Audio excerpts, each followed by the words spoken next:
Volume 3, Chapter 63, The First Continental Congress.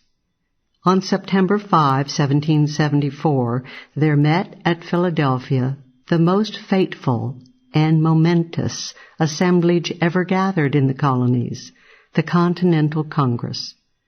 Brilliant and distinguished, the colonial leaders had come to decide the course of the colonies.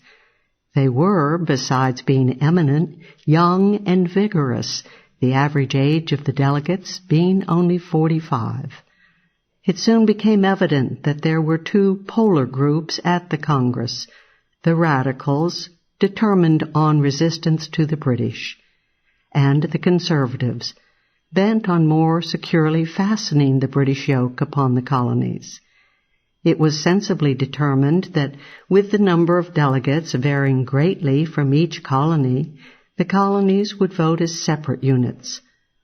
Leading the radical forces were Massachusetts, headed by the brilliant father of the Revolution, Sam Adams, and graced by his rising young distant cousin, John Adams, and Virginia, whose delegation included the eminent young leaders Patrick Henry, George Washington, and Richard Henry Lee. North Carolina and the rest of New England dependably followed the radical lead, but Rhode Island's inherent split between Hopkins and Ward served to cancel each other's votes, and the blunder of the South Carolina radicals in selecting their delegates made matters difficult for the revolutionaries. Heading the Tory forces was the wily, shrewd Joseph Galloway of Philadelphia, seconded by the New York delegation, especially the young lawyer James Duane. The Congress conducted its deliberations in secret.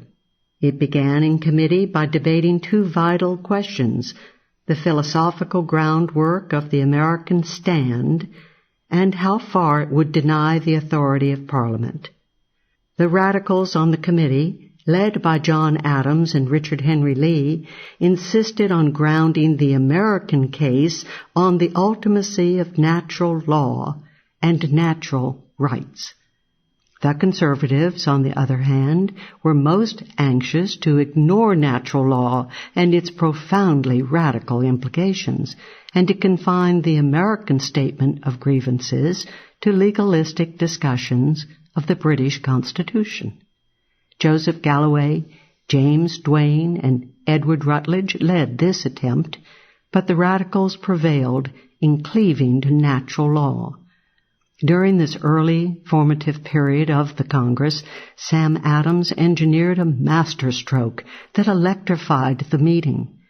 Adams had the radicals of Suffolk County, including Boston, meet to draw up county resolves, such as Middlesex and other counties had done.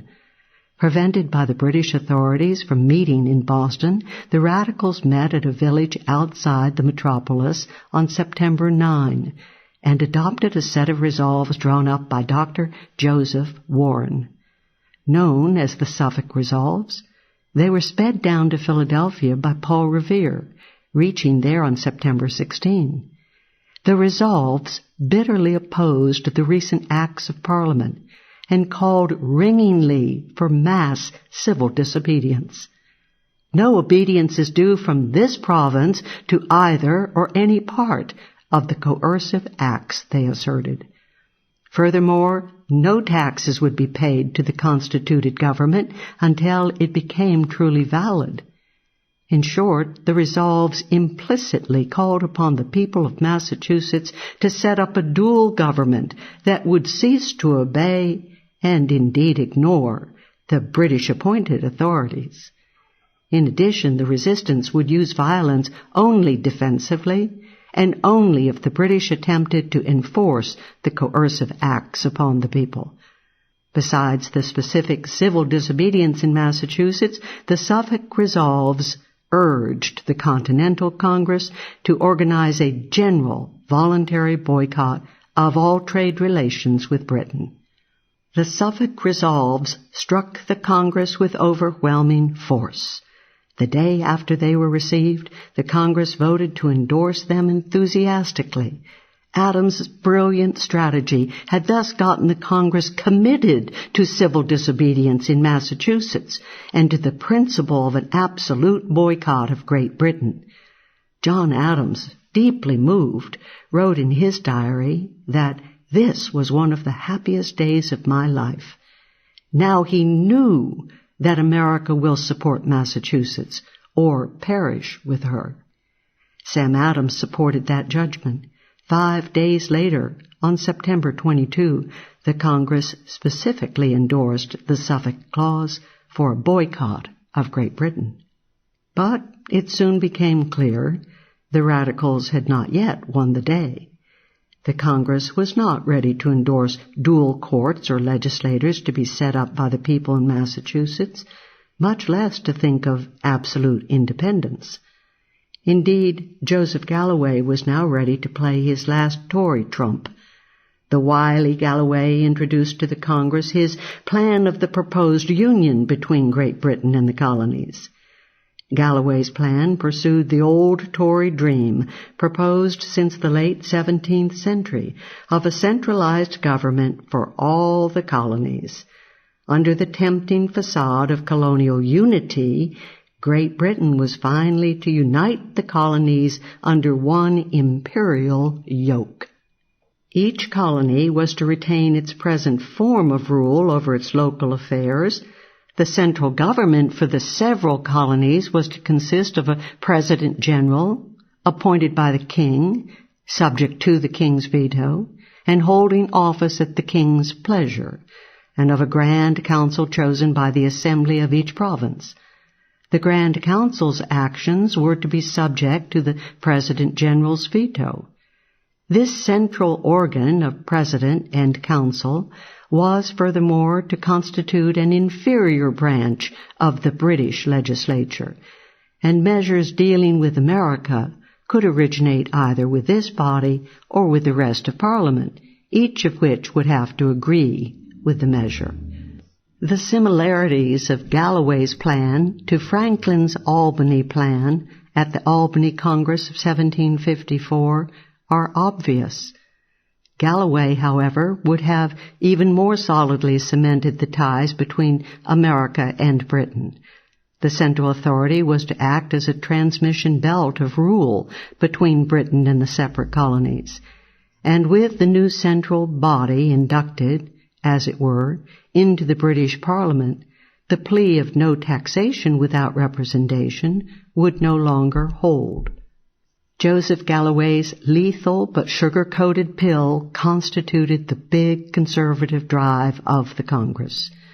Galloway opined that every society must have one supreme legislature and executive as its authority, that every individual of a society must be subordinate to the supreme will of this authority, and that in the present case, this authority was the British Parliament. Supporting the Galloway plan were Duane and the two youngest delegates to the Congress, Edward Rutledge, 25, and New York's John Jay, 29. Leading the opposition were Patrick Henry and Richard Henry Lee. Galloway's plan was just barely defeated by a vote of 6-5, Rhode Island producing a tie between its two delegates. Although the vote was secret, it is safe to guess that Massachusetts, New Hampshire, Connecticut, Virginia, and North Carolina voted nay, while Pennsylvania, New York, dominated by the conservative New York City delegates, and South Carolina voted in favor. This means that one of the middle colonies, New Jersey, Delaware, and Maryland, voted against the plan. This vote was the high water mark for conservatism at the Congress. The victorious radicals tried to eliminate all traces of the close balloting.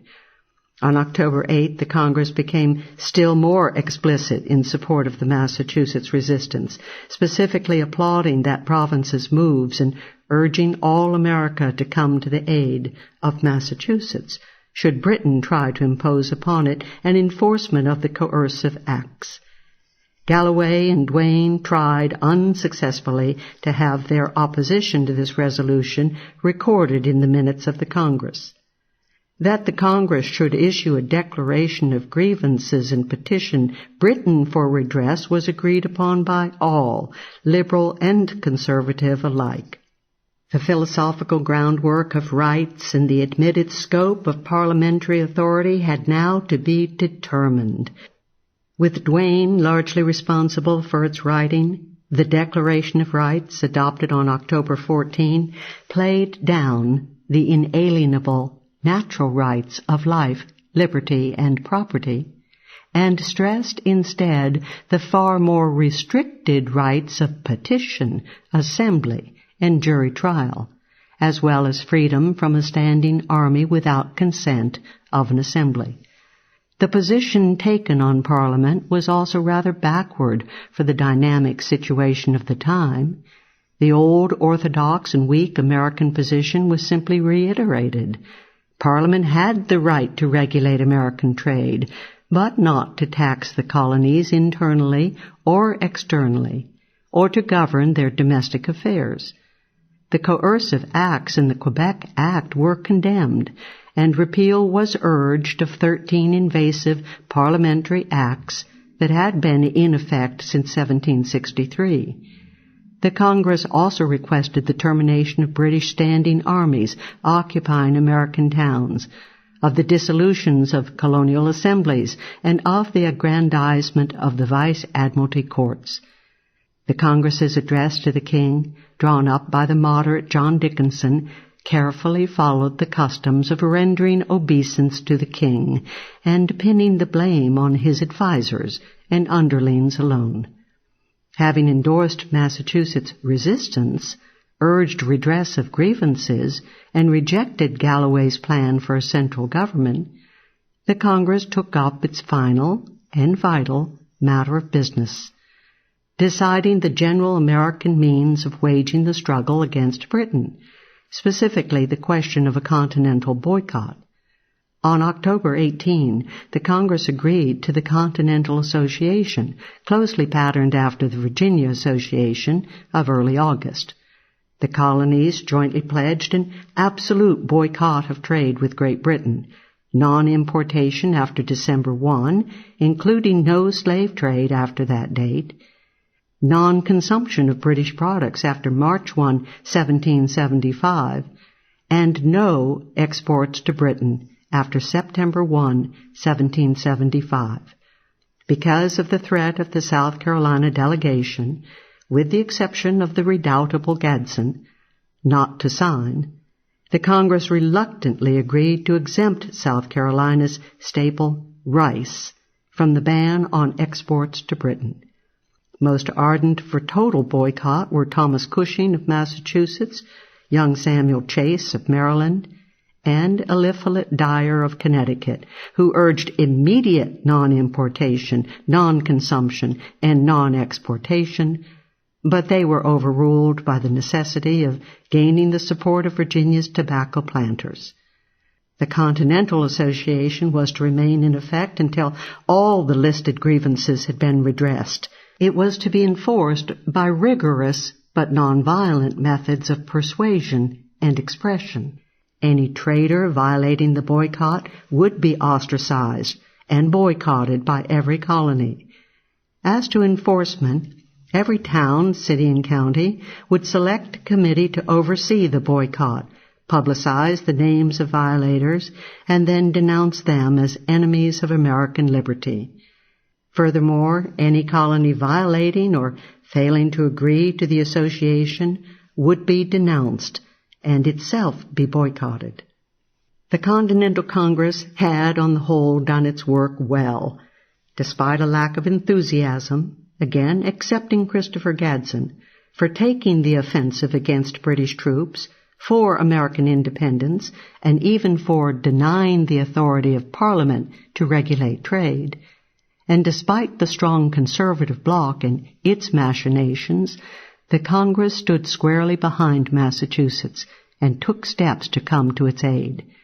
Civil disobedience and defensive resistance by the people of Massachusetts were endorsed.